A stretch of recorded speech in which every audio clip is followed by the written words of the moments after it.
Bulletin का आगाज कर रहे हैं बड़ी खबर के साथ। हरियाणा विधानसभा के बजट सत्र का 9वां दिन आज सुबह 11 बजे प्रश्नकाल से शुरू होगी कार्यवाही। 20 विधायक सदन में रखेंगे अपने सवाल। सीएम के बजट पर चर्चा, हंगामे के आसार। एसवाईएल के मुद्दे पर विपक्ष फिर घेरेगा सरकार। बड़ी खबर इस वक्त की आपको बता रहे हैं। विधानसभा के बजट सत्र का 9वां दिन है आज। सुबह 11 बजे प्रश्नकाल से शुरू होगी कार्यवाही। 20 विधायक सदन में रखेंगे अपने सवाल। सीएम के बजट पर चर्चा, हंगामे के आसार। एसवाईएल के मुद्दे पर विपक्ष फिर घेरेगा सरकार। बड़ी खबर इस वक्त की आपको बता रहे हैं। तो एसवाईएल के मुद्दे पर आज विपक्ष सरकार को घेरने वाला है।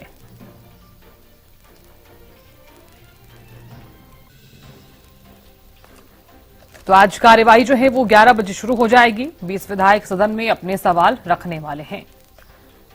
तो सीएम के बजट पर चर्चा और हंगामे के जो आसार हैं वो नजर आ रहे हैं। हालांकि कल की कार्यवाही का अगर जिक्र किया जाए तो कल 8वां दिन रहा और कई ऐसे मुद्दे रहे जिनको लेकर सदन में जो है वो हंगामा भी देखने को मिला।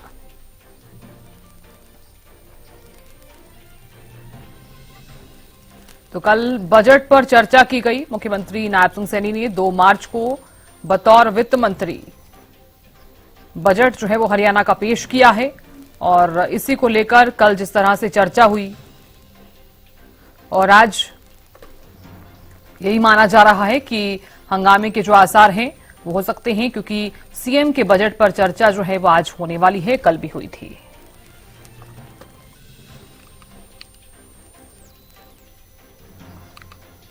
तो जानकारी ले लेते हैं।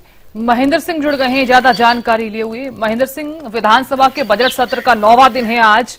हालांकि 8वें दिन का अगर जिक्र किया जाए तो कई ऐसे मुद्दे रहे जिनको लेकर विपक्ष जो है वो हंगामा करता हुआ नजर आया। आज की कार्यवाही का दिन कितना ज्यादा खास?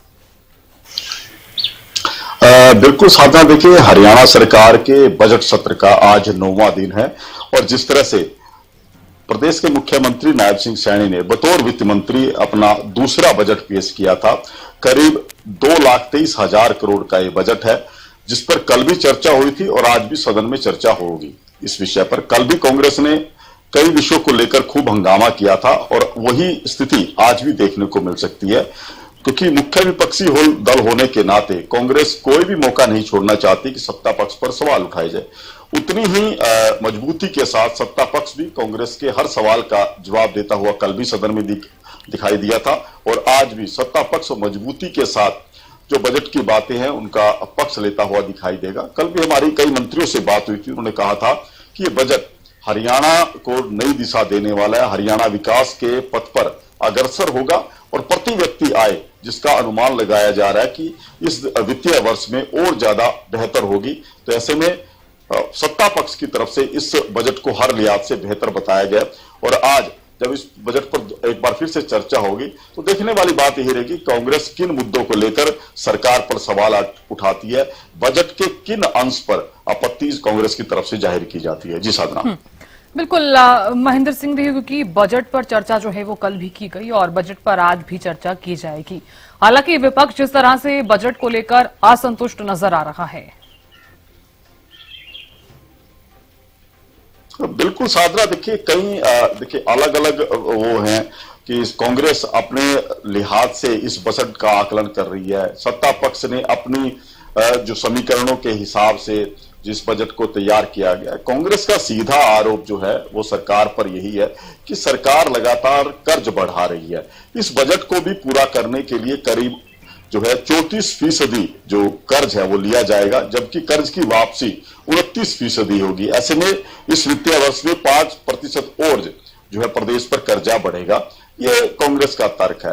जबकि सत्ता पक्ष के का जो कहना है इस बजट के बारे में, उनका ये कहना है कि बीती सरकारों की तुलना में बहुत कम जो है कर्ज सरकार की तरफ से लिया गया है और जो भी कर्ज लिया जा रहा है उसकी वापसी भी सुनिश्चित की गई है। और ऐसा पहली बार हुआ है कि जब किसी बजट का अधिकतम हिस्सा खर्च कर दिया गया हो, ये भी बहुत कम सरकारों में देखने को मिला है। लेकिन बीते वित्तीय वर्ष में जिस तरह से 98% बजट जो है वो खर्च किया गया था, तो इस बार भी ये दावा किया जा रहा है कि वही आंकड़ा इस बार भी रहेगा और जो सरकार ने बजट तय किया है अलग अलग विभागों के लिए, सरकार की योजनाओं के लिए, उसका अधिकतर हिस्सा जो है वो खर्च कर दिया जाएगा, यानी कि लोगों को बड़ी राहत इस बजट के माध्यम से सरकार देगी। जी साधना। बिल्कुल महेंद्र सिंह, देखिए क्योंकि आज की कार्यवाही का अगर जिक्र किया जाए तो 11 बजे से शुरू हो जाएगी और देखा जाए तो विपक्ष जो है वो लगातार तमाम विषयों को लेकर सरकार पर निशाना भी साध रहा है। सदन में जिस तरह से कई विषय उठाए गए, खेलों का विषय, शिक्षा, रोजगार और महंगाई का विषय जो है वो भी उठाया गया। हालांकि विधायक जरनैल सिंह की तरफ से महंगाई का जो विषय है वो जरूर उठाया गया कि सोने चांदी के जो भाव हैं उन पर जीएसटी लगातार लगाई जा रही है। इसी के साथ ही कई विषय जो हैं जिनको लेकर विपक्ष लगातार सरकार पर निशाना भी साधता हुआ नजर आया।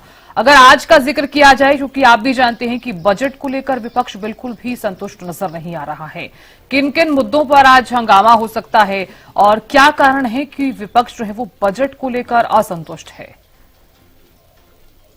देखिए, यदि हम इस बजट को विपक्ष के चश्मे से देखें तो कई तरह के सवाल कांग्रेस ने उठाए हैं अब तक इस बजट को लेकर, क्योंकि सबसे पहले मैं शिक्षा का जिक्र करना चाहूंगा। कांग्रेस बीते जो शीतकालीन सत्र था उसमें ही कांग्रेस की तरफ से मांग की गई थी कि सरकार बजट सत्र में एक विस्तृत रिपोर्ट तैयार करे कि हरियाणा में सरकारी स्कूलों की क्या कुछ दशा है, क्या कुछ सुविधाओं की वहां पर जरूरत है, वो सरकार की तरफ से नहीं लाया गया है। इसी विषय को लेकर कांग्रेस सवाल उठा रही है कि इस बजट में सरकारी स्कूलों के सुधार को लेकर कोई बड़ा कदम उठता हुआ दिखाई नहीं दे रहा। जिस तरह से पद खाली पड़े हैं, सरकारी स्कूलों में टीचर नहीं है, या ड्रॉप आउट की संख्या, जिस तरह से कांग्रेस के विधायक आफ्ताब अहमद ने विषय उठाया था कि कई जिले ऐसे हैं जहां पर सरकारी स्कूलों में ड्रॉप आउट की संख्या बढ़ी है और इसके पीछे कारण यही है कि शिक्षकों की कमी है, स्कूल का इंफ्रास्ट्रक्चर मजबूत नहीं है, इसी वजह से बच्चे स्कूल छोड़ रहे हैं।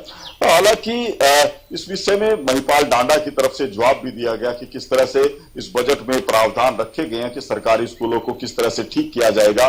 भर्ती के बारे में भी कहा कि अध्यापकों की भर्ती की जो प्रक्रिया है वो भी उनकी तरफ से शुरू कर दी गई है। इस तरह से स्वास्थ्य सेवाओं का भी मुद्दा उठाया गया, क्योंकि विपक्ष की तरफ से लगातार एक बात कही जा रही है कि सरकारी अस्पतालों में किसी तरह की कोई सुविधा नहीं है। यही वजह है कि आयुष्मान जैसी योजनाओं का लाभ लेने के लिए जो आम परिवार है उनको प्राइवेट अस्पतालों का रुख करना पड़ता है, लोगों को इलाज के लिए प्राइवेट अस्पतालों पर निर्भर होना पड़ता है। सरकारी अस्पतालों में डॉक्टरों की कमी है।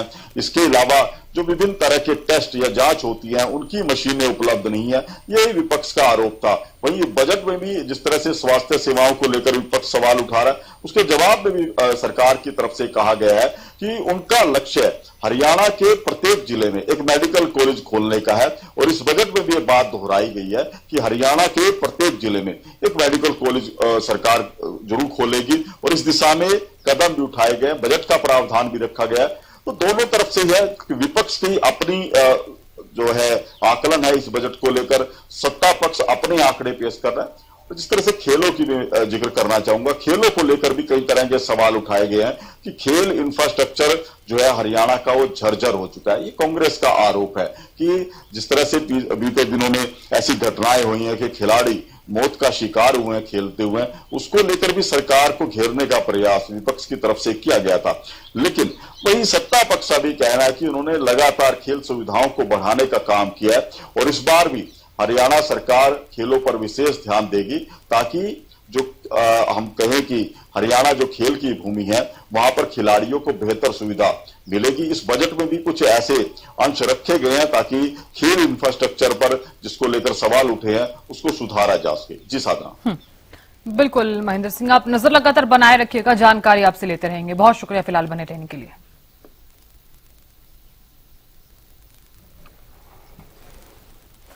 तो देखिए, विधानसभा के बजट सत्र का आज 9वां दिन है। हालांकि प्रश्नकाल के साथ जो है 11 बजे कार्यवाही शुरू हो जाएगी और 20 विधायक जो है वो सदन में आज अपने सवाल रखने वाले